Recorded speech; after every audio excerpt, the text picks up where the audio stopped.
మేడారం మహాజాతరలో మహా అద్భుత దృశ్యం ఆవిష్కృతమైంది.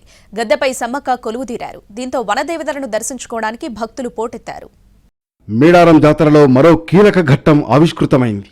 సమ్మక్క తల్లి గద్దెపై కొలువైంది. రెండో రోజు ప్రధాన ఘట్టాన్ని కనులారా వీక్షించి పులకించిపోయారు భక్తులు. చిలకలగుట్ట వద్ద పూజలు చేసిన తర్వాత మేడారానికి సమ్మక్కను తీసుకొచ్చారు పూజారులు. చిలకలగట్ట నుంచి అమ్మవారు కిందకి దిగే టైంలో గౌరవ సూచకంగా ఎస్పీ గాల్లోకి కాల్పులు జరిపారు. అత్యంత కట్టుదిట్టమైన భద్రత మధ్య కోయ పూజారులు గద్దెలపైకి తీసుకొచ్చారు. తొలి రోజు కన్నెపల్లి, కొండాయ్, పూనుగొండ్ల నుంచి మేడారం చేరుకుని గద్దెలపై కొలువుదీరారు సారలమ్మ, పగిడిద్దరాజు, గోవిందరాజులు. రెండో రోజు సాయంత్రం చిలకలగుట్ట నుంచి సమ్మక్క తల్లి రావడంతో వనదేవతల దర్శనానికి క్యూలైన్లలో బారులు తీరారు భక్తులు. వనదేవతలకు బెల్లం మొక్కులు చెల్లిస్తున్నారు. బెల్లం మొక్కులే కాదు, ఎదుర్కోళ్ల ఆచారం కూడా ఉంది. అందుకే అమ్మవారికి కోడిని సమర్పించి మొక్కులు తీర్చుకుంటున్నారు భక్తులు. మేడారం పరిసరాల్లో ఎటు చూసినా ఆధ్యాత్మిక శోభ కనిపిస్తోంది. 8 కిలోమీటర్ల దూరం వరకు భక్తులు కనిపిస్తున్నారు. తెలంగాణలోని అన్ని ప్రాంతాల నుంచే కాకుండా పొరుగు రాష్ట్రాలు ఏపీ, ఛత్తీస్గఢ్, మహారాష్ట్రాల నుంచి భక్తులు తరలి వస్తున్నారు. సామాన్యులే కాదు, పలు రంగాల ప్రముఖులు, పలు పార్టీల నేతలు వనదేవతల దర్శనానికి తరలి వస్తున్నారు. ప్రజలకు, ప్రజాప్రతినిధులకు ఎలాంటి ఇబ్బందులు కలగకుండా ప్రోటోకాల్ సిబ్బంది విశేష సేవలందిస్తున్నారు.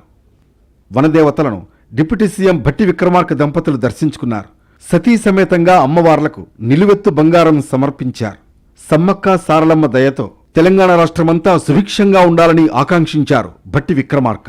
సారలమ్మను దర్శించుకున్న కేంద్ర మంత్రి కిషన్ రెడ్డి మేడారాన్ని అభివృద్ధి చేసిన రేవంత్ సర్కారును అభినందించారు. ఆదివాసీల డెవలప్మెంట్ కోసం కేంద్రం ఎంతో కృషి చేస్తోందన్నారు. మేడారం జాతరకు రద్దీ పెరగడంతో భక్తులు తీవ్ర ఇబ్బందులు పడుతున్నారు. సెల్ఫోన్ సిగ్నల్స్ లేకపోవడంతో కనెక్టివిటీకి ఇబ్బంది అవుతుందని వాపోతున్నారు.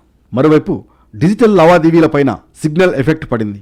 ఏటీఎంలు అందుబాటులో లేకపోవడం, డిజిటల్ లావాదేవీలు జరగకపోవడంతో వ్యాపారులు, భక్తులను నగదు కొరత వేధిస్తోంది.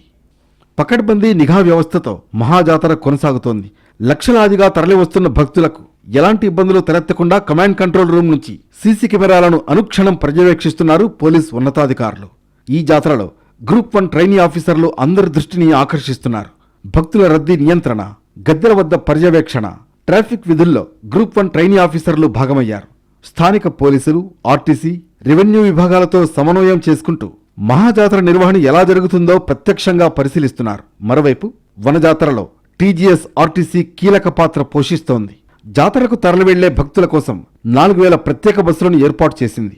ప్రయాణికులకు ఎలాంటి ఇబ్బందులు తలెత్తకుండా పకడ్బందీ ఏర్పాట్లు చేశారు.